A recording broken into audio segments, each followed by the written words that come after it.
thank the member for Riverina. The question is that this bill be now read a second time, and I call the member for Boothby. Hear, hear. Thank you, Deputy Speaker.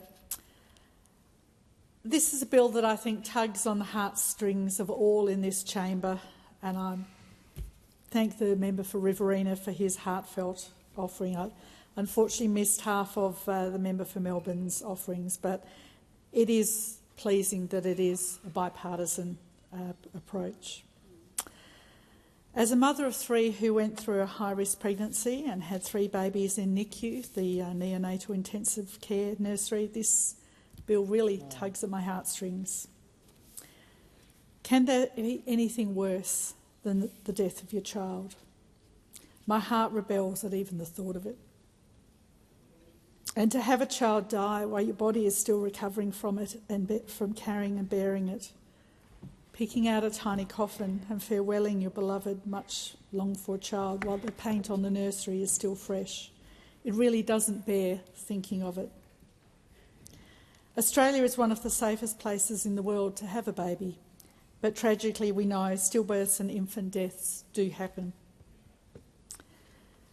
And so I'm speaking here today on a matter of profound human and ethical significance, on the Fair Work Amendment, Baby Priya's Bill 2025, a bill born from heartbreak and now transformation, a bill named after one brief but powerful life, the life of baby Priya. And today we're asked to do more than amend legislation. We're asked to affirm that when grief visits our citizens, the law will not abandon them. Hear, hear.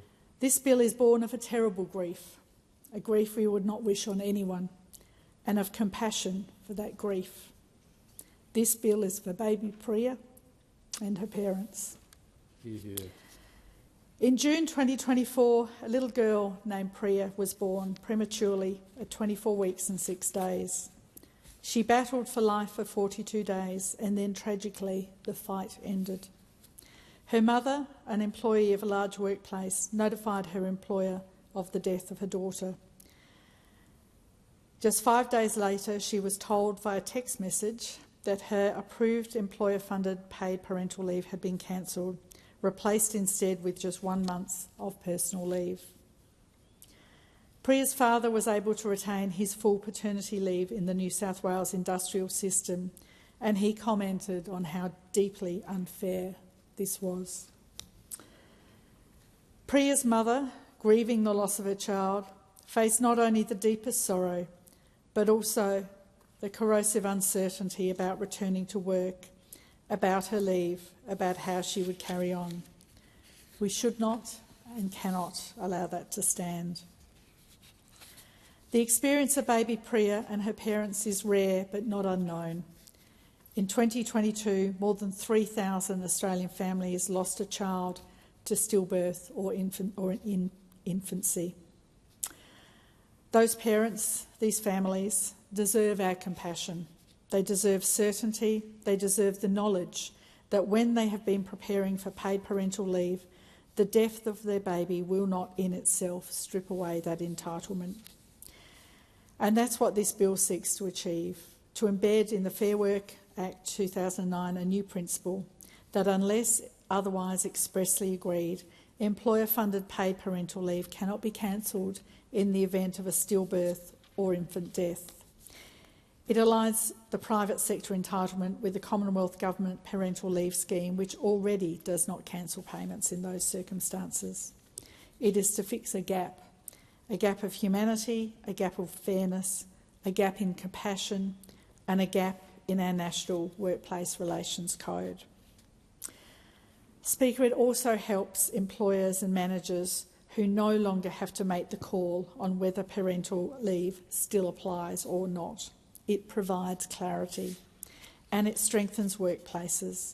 A workforce that feels supported in personal crisis is more likely to be sustained, more likely to be loyal, more likely to engage. Mm-hmm. Employers benefit from clarity in policy and from the moral economy of their workforce. As the Minister noted, putting this right is not only good for parents, but gives absolute clarity to employers. So how does it work? The bill amends the Fair Work Act 2009 by inserting a new principle to the effect that an employer-funded paid parental leave entitlement of an employee cannot be cancelled or ceased solely because the child is stillborn or dies, unless the employer or employee have expressly agreed otherwise. The bill preserves the ability of employers and employees to negotiate alternative arrangements, recognising that enterprise bargaining flexibility remains central to our workplace relations framework. The bill clarifies an area of ambiguity in existing law. Currently, the ability of an employer to cancel paid parental leave is determined by whatever policy or contract applies, and there's no clarity in the national system. It sends a message that when Australians experience the worst imaginable loss, they should not then face a sudden withdrawal of the very support they were counting on. Mm-hmm. And by enshrining this principle, we give grieving parents time and space, not simply to grieve, but to recover, to navigate the next steps and to live again. Mm-hmm. Speaker, at the heart of this bill is a principle of decency and respect. It says that your place of work will not punish you further in your darkest hours. It says we will respect and honour the depth of what you are going through and the impact the short life of your child has had and will continue to have on your life going forward.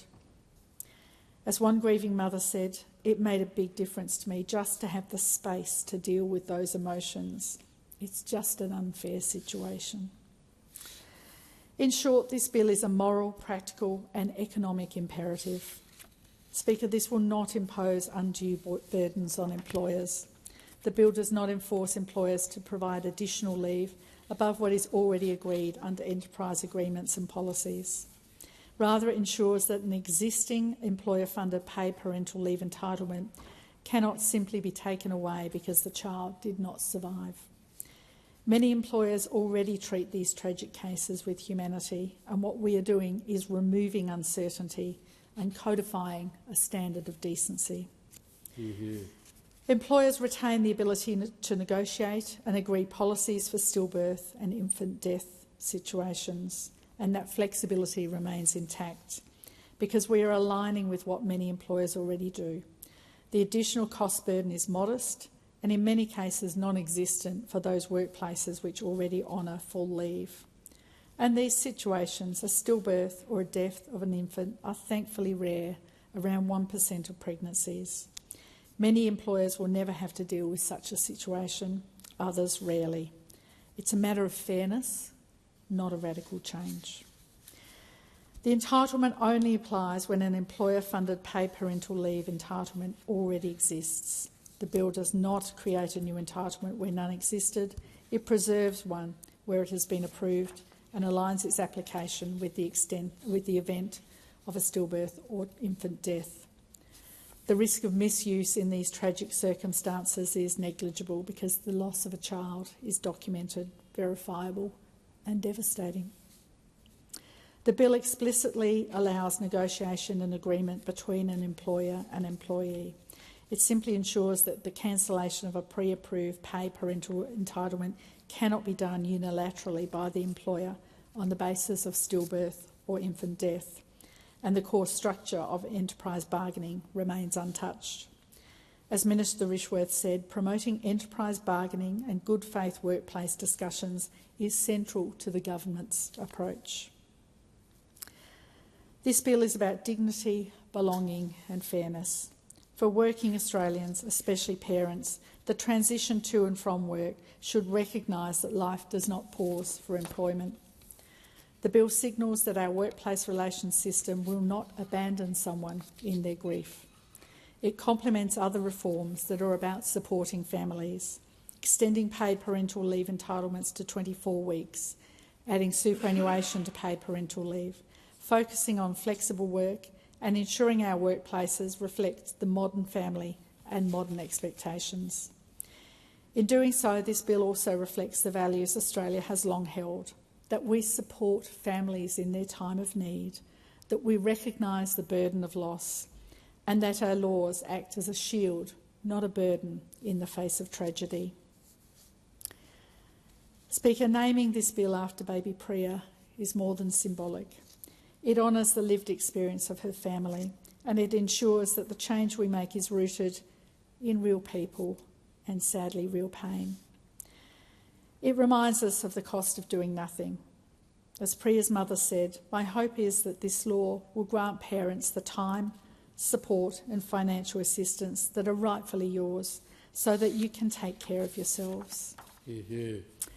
In putting Priya's name on the law, we commit ourselves not to treat such events as just another HR matter, but as human moments deserving of empathy and protection. And the government thanks baby Priya's parents for their courageous advocacy in their time of grief, for bringing attention to this important issue and for making things better for those parents who, sadly, will follow behind them in experiencing the same tragic circumstances. This bill honours baby Priya, it honours her parents' advocacy, and it honours what our society should be: compassionate, fair and humane. I commend the bill to the House.